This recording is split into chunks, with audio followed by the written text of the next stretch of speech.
Laís, né, de volta ao vivo aqui no estúdio, né, depois de uns 3 dias aí ausente, participando por telefone. Foi um debate que eu diria que a gente sempre espera mais, né? Agora é muito candidato, aí um responde, passa 20 minutos sem falar. Mário, só te interrompendo, uma coisa que me chamou a atenção, quando os candidatos começaram a chegar no prédio do Grupo Bandeirantes, aí o Lula falou que era para ter mais candidatos no debate, isso com 6, né? Era para ter mais candidatos no debate, para ampliar os assuntos, enfim. Quando terminou o debate, ele disse que tinha candidato demais. Ele disse que tinha candidato demais. Decida-se, né? Decida-se. É porque é verdade, eu concordo com o Lula nas duas coisas. Eu acho que devia ter debate com... Os outros candidatos ficaram chiando, né, na internet, Pablo Marçal, também o Léo Péricles, né, o pessoal que não tem representação no Congresso, mas é a regra. Eu até respondi no Twitter uma pessoa, por que levar tanto candidato? Era para ser só acima de 10%. A lei não é assim, a lei obriga a gente a chamar de imprensa os deputados, os partidos que têm mais de 5 deputados. Então ali a presença daqueles 6 ela é obrigatória no debate. Para entrevista não, você fica a seu critério de você criar um modelo de entrevista, de você chamar ou não. Para debate, você, por exemplo, a TV Globo no Jornal Nacional ela só levou quem tem acima de 4% nas pesquisas.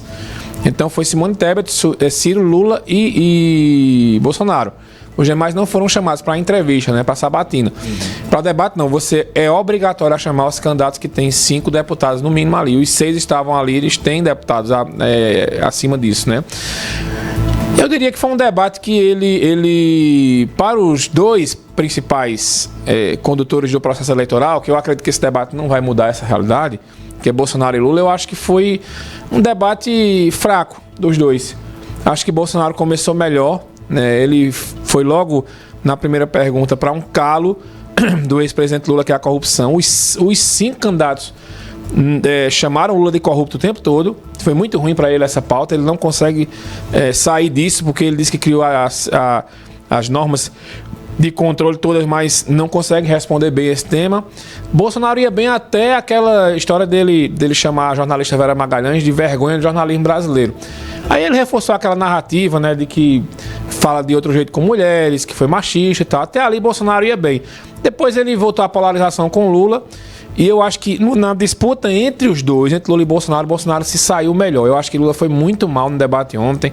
Até o pessoal que defende ele dizendo, não, mas é porque Lula tá jogando com o jogo debaixo do braço, como se fosse aquele time que vai para o jogo jogar pelo empate. Quando chega lá, ele vê o circo e ele bota o regulamento e fica ali. Eu acho que não. Eu acho que Lula não foi bem. Bolsonaro ia bem até ali, depois ele deu uma deslizada e acabou... Repito, no confronto entre os dois, entre Lula e Bolsonaro, para mim, Bolsonaro se saiu um pouco melhor. Porque, na minha opinião, esse debate não vai mudar. Eu acho que a eleição ela vai seguir polarizada. No contexto geral, quem ajudou quem? Ciro Gomes acabou ajudando mais a Bolsonaro. Porque o ranço que ele tem de Lula é muito maior do que a divergência que ele tem de Bolsonaro. Isso ficou muito nítido. Porque ele sempre... Ciro volta, a maneira que ele se dirige a Bolsonaro, mesmo com as críticas, é de um jeito, e a maneira que ele se dirige a Lula é de outro. Ele é muito mais agressivo com o Lula. E ele estava até rindo ontem quando Lula... Olha, Ciro, você foi meu ministro, a gente pensa diferente, citou até o nome de 2 pessoas lá, mas vocês têm a língua grande, mas tem um coração bom, mas não vai para Paris, não, pronto. Quando ele falou a história de Paris, aí Ciro fecha a cara na hora. E soltou a frase, você não foi para Paris porque você estava preso. Aí virou meme e foi aquela confusão, né? E eu acho que nisso ele ajudou muito Bolsonaro nos ataques a Lula.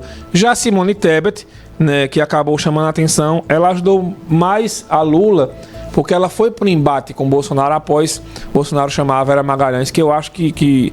Eu fui ver os twitters da Vera Magalhães e ela não fez nenhuma menção a essa história. Acho que Bolsonaro acabou caindo numa espécie de... Eu não diria de armadilha, né? Mas na pilha, né? Na pilha, pronto. A palavra é essa, a pilha. O estresse também no momento, né? Contribui para isso. Essa participação, a gente quando estava montando as regras do nosso debate aqui, a gente ia um dos blocos, era com a participação de convidados. E a gente analisando se faz ao vivo ou faz gravado. A participação ao vivo dos convidados, ela pode fazer com que isso aconteça, né? Porque existe um ranço muito grande da Vera Magalhães com Lula e com Bolsonaro. Vocês podem prestar atenção que Lula, na parte final do debate, ele se solidariza com a Vera, mas ele não fala o nome dela. Eu me solidarizo com a jornalista, porque ela bate demais nos dois. Hoje bate mais em Bolsonaro, mas bateu muito também em Lula e no PT. Então eles têm, tirando as mulheres que saíram em defesa da jornalista Vera, as outras duas, os outros candidatos não praticamente nem citaram mais a história. Nem Bolsonaro, nem Lula, nem Ciro, nem o candidato da Lado Novo. Né? Então, Simone Tebet, para mim, ela foi o que chamou a atenção mais no debate e com um discurso muito das femininas e tal, discurso feminino. Agora resta saber se as mulheres que são maioria, né, da população, elas vão aceitar aquele discurso da Simone Tebet, e hoje Simone Tebet vai aparecer aí com 20%, 30% nas pesquisas de intenção de voto, que eu acredito muito difícil. Né? Já saiu uma pesquisa hoje pela manhã, né, dando aqueles mesmos números que as outras vêm dando, ali aquela distância praticamente empate técnico entre Lula e Bolsonaro, ali dos dois indo para o segundo turno. Eu acho que é uma eleição polarizada, né? Acho que o debate, ele mostrou ontem que uma situação que vai perseguir o Lula, a campanha inteira vai ser a história da corrupção. Ele não consegue se livrar desse tema. Os 5 candidatos foram para cima. Não sei se eles irão mais para outro debate, que tem mais 3 marcados aí. Bolsonaro, o pessoal vai pegar a história do machismo, que ele foi muito duro com a jornalista, chamando ela de vergonha para o jornalismo brasileiro. A turma que gosta do Bolsonaro gostou, a turma que não gosta dele reclamou, e por aí vai.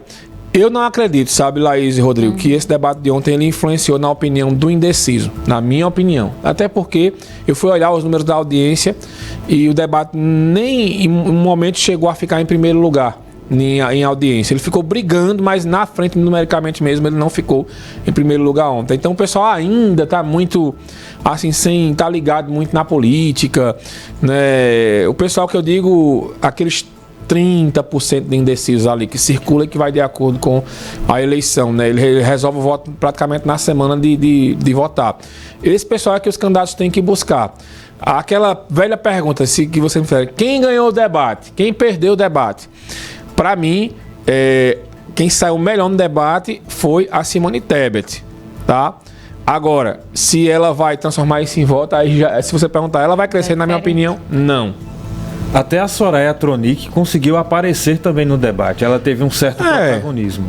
Teve. Eu acho que ela começou muito mal o debate, né? Tava indo muito mal, mas aí, quando Simone Tebet toma as rédeas, a questão do debate mais voltado para a mulher, ela entendeu ali e também pegou essa carona. As duas, abraçou a causa. Acho que as duas acabaram se sobressaindo, mostrando que não são meras candidatas ali. Agora é difícil porque eu ontem estava assistindo, eu tiro muito como parâmetro os meus filhos, né? E Renan assistiu o debate comigo e ele perguntou: quem é essa mulher, quem é essa candidata? Primeiro ele perguntou na Jornal Nacional: quem é essa candidata com Simone Tebet? Aí eu expliquei quem era. E ontem ele disse: quem é essa Soraya? Então o pessoal não sabe não conhece esses candidatos. Saindo do reduto delas, que é ali o Mato Grosso. E uma foi professora da outra, um negócio engraçado, né? Fui sua professora, até ri na hora. Coisa que a gente vê aqui no interior, mas não imagina ver a nível nacional, parece, né? Fanfic. Justamente. Então a gente vai... A avaliação que eu faço é essa: as duas mulheres, elas foram protagonistas no debate polarizado entre Lula e Bolsonaro. Na minha opinião, é a minha, viu? A sua é a sua, mas na minha opinião, você que está ouvindo principalmente, né? Cada um, eu tenho aqui a minha opinião. Na minha opinião, Bolsonaro foi melhor do que Lula no debate entre os dois, né? Se você for pegar os trechos dos dois, teve hora que Lula se calou e ninguém entendia nada, e tem hora que ele parava, e tem hora que ele não concluía muito o raciocínio, se perdendo no tempo. Depois, no direito de resposta, estourou o tempo lá. Enfim, e outra coisa que chamou a atenção: eu nunca vi um debate com tanto direito de resposta feito aquele de ontem. Acho que foram uns 10, né, que só foram deferidos 3. Né? Então, assim, a gente tem esse debate. E Ciro Gomes ficou por ali, só falando do Ceará, né? É um cara que tem conteúdo, mas você fica olhando para Ciro e você... É feito aquele time simpático, que você sabe, eu gosto desse time, mas quando ele enfrenta o meu time, eu acabo torcendo contra ele. Ele tem muita dificuldade de se comunicar com as massas. Ele fala muito bonito, mas para quem é intelectual, né? A linguagem dele é muito dura. Uma coisa que Lula e Bolsonaro não tem. Lula e Bolsonaro, eles são muito mais diretos com os eleitores dele e conseguem chegar a um número maior. E o Ciro, ele, mesmo sendo de esquerda, eu acho que ele bate mais na candidatura do Lula do que na do Bolsonaro. E o candidato do Novo parecia que estava concorrendo a coach do Brasil.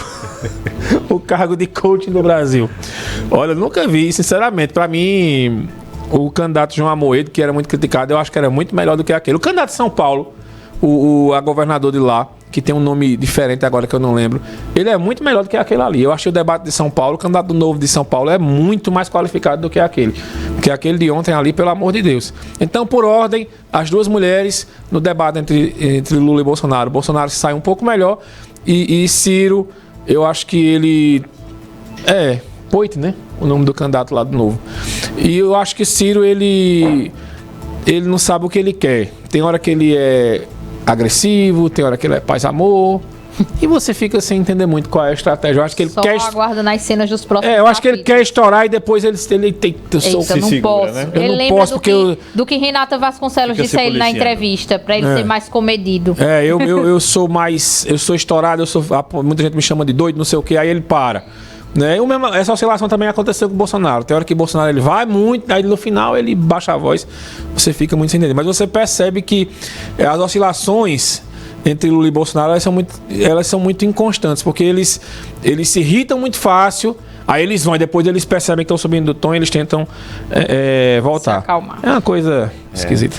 E o mundo está de olho nessas eleições aqui do Brasil. Só para o debate de ontem, realizado pela Band, foi exibido também em Portugal, em 2 canais.